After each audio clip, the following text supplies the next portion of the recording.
The 90s was a fantastic decade for teen flicks, but some aren't nearly as well remembered as they deserve to be. Welcome to MsMojo, and today we're counting down our picks for the top 10 underrated 90s teen movies. Before we begin, we publish new content every day, so be sure to subscribe to our channel and ring the bell to get notified about our latest videos. For this list, we're taking a look at various underappreciated, overlooked, or borderline unknown teen films released in the 1990s that deserve more respect and attention. There's someone in here and I don't want to talk. I don't care about that. Yeah, I do. No, I prefer to keep the family skeletons private. Number 10.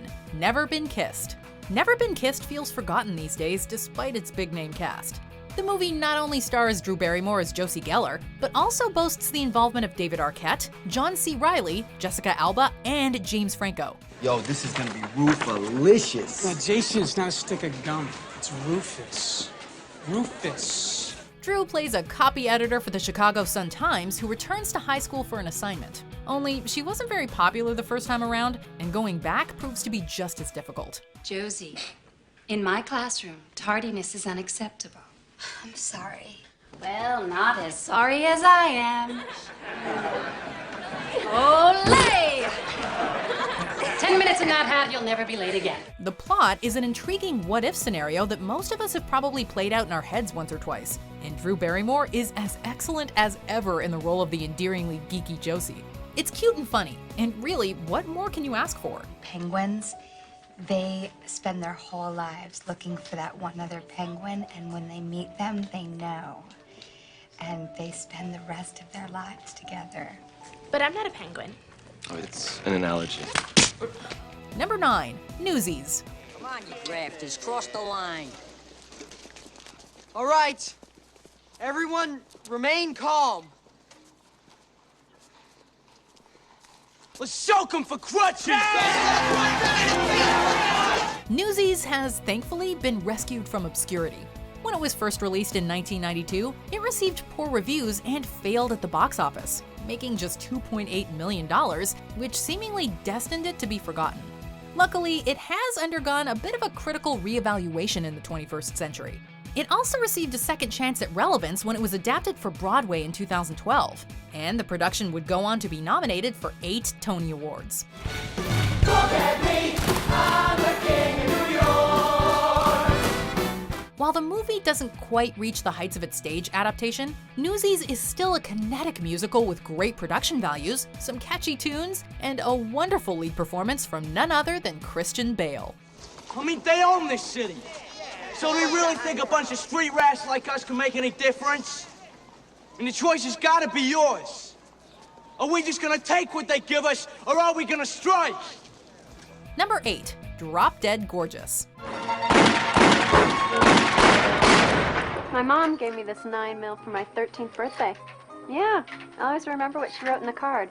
Jesus loves winners. That's why no matter what I do, I aim to win. Dropdead Gorgeous is certainly a different and unconventional kind of teen movie, and as such, it has never received much recognition, despite its relatively high-profile cast. The movie is shot in a mockumentary format similar to The Office, and it follows the contestants of a small-town beauty pageant who begin dying in mysterious ways. The black comedy stars actresses like Kirsten Dunst, Brittany Murphy, Allison Janney, and Amy Adams, each of whom turn in respectable and hilarious performances. Little Miss Sad Pants and her friend Serious Sally. How about some nice cool mints to turn those frowns upside down? Do you think a nice cool minute help if I shoved your head up your ass? The unique story and filmmaking style helped distinguish it from the plethora of teen flicks that were released in the 90s, as does its distinctly dark subject matter. It's probably unlike any teen movie you've ever seen. I chose Mount Rushmore because to live in a country where you can take an ugly old mountain and put faces on it, faces of great Americans who did so much to make our country super great, well, that makes me Rebecca Lehman, proud to be an American. Number 7. Slums of Beverly Hills. What's that? A menstrual belt. For what? To hold it on, dear. There's a science to it. See these 2 little hooks?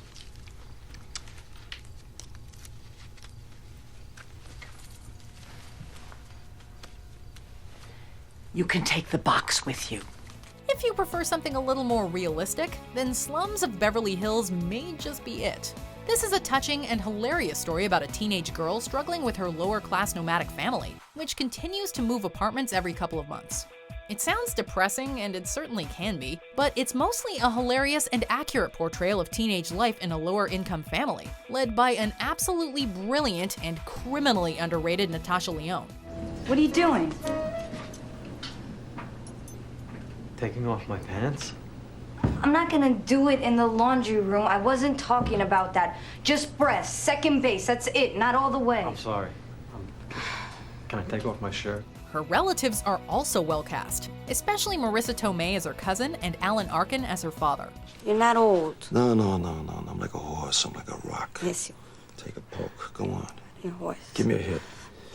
Okay. Hard. I'm in the best shape of my life. Couple the deadpan and poignant acting with the gloriously recreated 1970s, and you have yourself an underappreciated teen classic. Dad, she won't wake up. Where's Ben? Guys and dolls, I came home and found her like this. Number 6, The Faculty. This is for the best, Zeke. God damn it!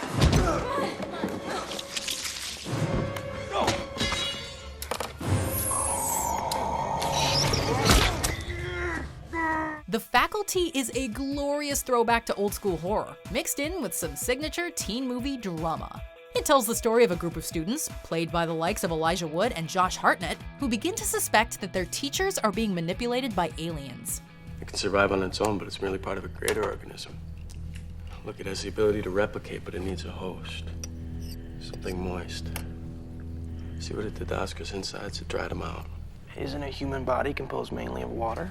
They're using us. The Faculty was directed by Robert Rodriguez, and like Rodriguez's Grindhouse, it serves as an inspired shout-out to older genre movies, owing much to the likes of The Thing, Invasion of the Body Snatchers, and The Stepford Wives.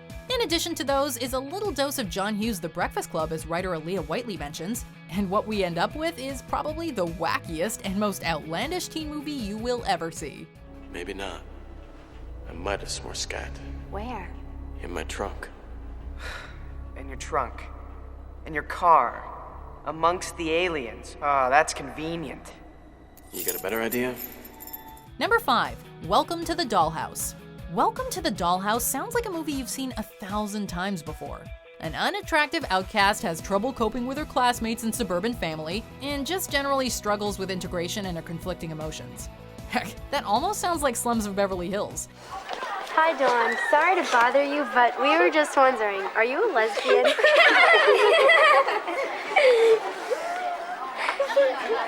Well, are you? No. Liar. She made a pass at me. But it's the way the story is told that makes Welcome to the Dollhouse such a memorable motion picture.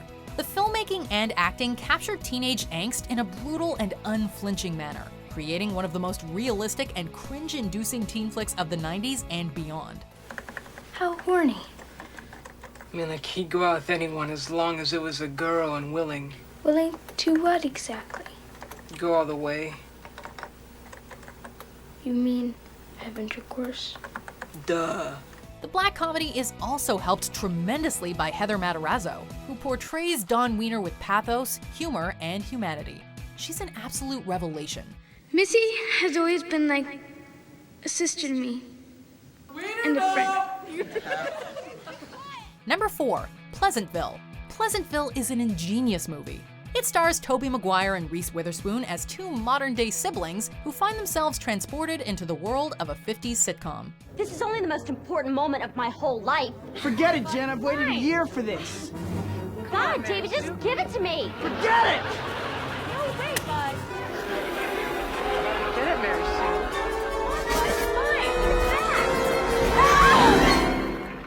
While there, the film brilliantly juxtaposes the faux sanitization and perfection of the decade with the harsh realities of the time. It's about how we tend to look back on the past with admiration rather than with legitimate reflection, and how painful it can be to change our traditions. You're going to be home at 6 o'clock every night, and you are going to have dinner ready on this table. No. I'm not, sweetie. The movie is also shot in stylized black and white while mixing in hints of color, which is necessary for both the story and the symbolism. It's one of those rare teen-centric movies that can be studied, respected, and acknowledged for being a genuinely great piece of cinema. Hey, bud. Why aren't you at the town meeting right now? No reason. How come you're not? Well, we're supposed to go around and let everyone know about it. I thought maybe it was because you were too busy entertaining your colored girlfriend. Hey, why don't you guys get the hell out of here? Number 3, Empire Records. Now, Mark, you gotta understand something here. This music is the glue of the world, Mark. It holds it all together. Without this, life would be meaningless. Empire Records is like Clerks meets The Breakfast Club. And yes, it is every bit as good as that sounds. It follows one day in the life of the employees of Empire Records, a music store on the brink of being purchased by a major corporation. Throughout the day, the employees get to know each other better, make connections, fall in love, etc. You know the story. It's a great comedy drama about growing up, complete with a killer soundtrack that includes the Cranberries and Gin Blossoms, while the film itself features AC/DC and Dire Straits. Much of its then unknown cast also went on to bigger and better things, especially Liv Tyler and Renee Zellweger. No, Deborah, don't be bitter. Certainly with your ever-growing collection of flesh-mutilating silver appendages and your brand new neo-Nazi boot camp makeover, the boys will come a-running. Let's not fight, let's just rip. If you like teen movies mixed with amazing music, you need to check out Empire Records. And it took me forever just to get through my skin. I don't know, I was just really tired of being invisible. Number 2, Crybaby. Crybaby is certainly an acquired taste, but those adventurous enough to give it a shot will be handsomely rewarded. You've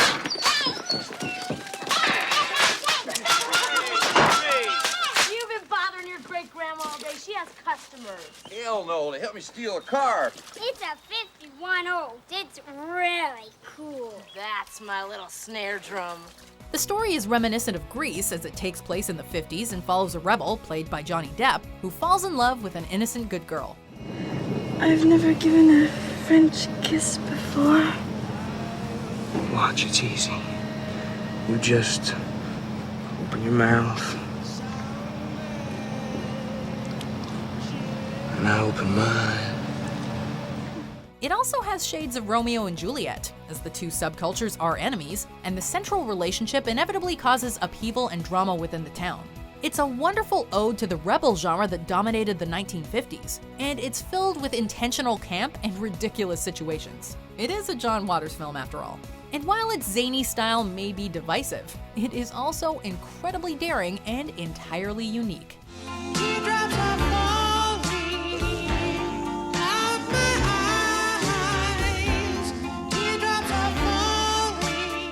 I would say if the 90s were known for one thing in the teen movie genre, other than like the slasher resurgence, it's dark comedy. And I will tell you that our number 1 pick is the darkest of dark. Any ideas what we're looking at? Well, check out these honorable mentions and then we shall see. I'm really sorry if I'm full of attitude. No, you know what? You know, it's not you, man. It's not anybody. It's me. Woo! Hey. No. Look, man. Shit. Why don't we get something to eat? I mean, food? Oh, man, I didn't do it. Okay, I did it. All right, but it was an accident. I can't believe you told me to smoke that shit! Okay, Anton. I have to leave now. Yeah, that's probably a good idea. Jenny, you've tested positive for the HIV virus. What? The test isn't 100% accurate. You should... I tested positive? I'm sorry. I only had sex with Telly. You don't seriously think anyone's gonna publish them? What would you know? You wouldn't know the first thing about writing. You're the most ignorant person I've ever met. Rude. Rude and insolent. I don't think I should keep a horrid little child like you and school him in it longer. I don't want to be in bloody school. Number 1, Jawbreaker. Okay, reality check. Liz is in the trunk of this car, and she is dead. That is a sad, f***ed up thing. But you are gonna walk into that school and strut your shit down the hallway like everything is peachy king. Get it? Don't let the scathing reviews fool you. Jawbreaker is well worth watching. At the time, it was compared negatively to Heathers, as the two follow similar storylines and share a pitch-black sense of humor. But despite its initial failure, Jawbreaker has become a cult classic. I know the truth. I know what really happened, Courtney. I made you, and I can break you just as easily. Good idea. Kill me like you did Liz. Rose McGowan's performance as Courtney Shane is deliriously fierce and memorable. The film's costumes are iconic, and it has found a devout following within the LGBTQ+ community. In fact, actress Rebecca Gayheart and director Darren Stein did a Q&A at RuPaul's DragCon, where the movie was screened for attendees. It has also been credited by various outlets for inspiring Mean Girls, and really, there is no better commendation than that. So then in 8th grade, I started going out with my first boyfriend, Kyle, who was totally gorgeous, but then he moved to Indiana. And Janice was like weirdly jealous of him. Like if I would blow her off to hang out with Kyle, she'd be like, "Why didn't you call me back?" And I'd be like, "Why are you so obsessed with me?" Do you agree with our picks? Check out this other recent clip from MsMojo. And be sure to subscribe and ring the bell to be notified about our latest videos.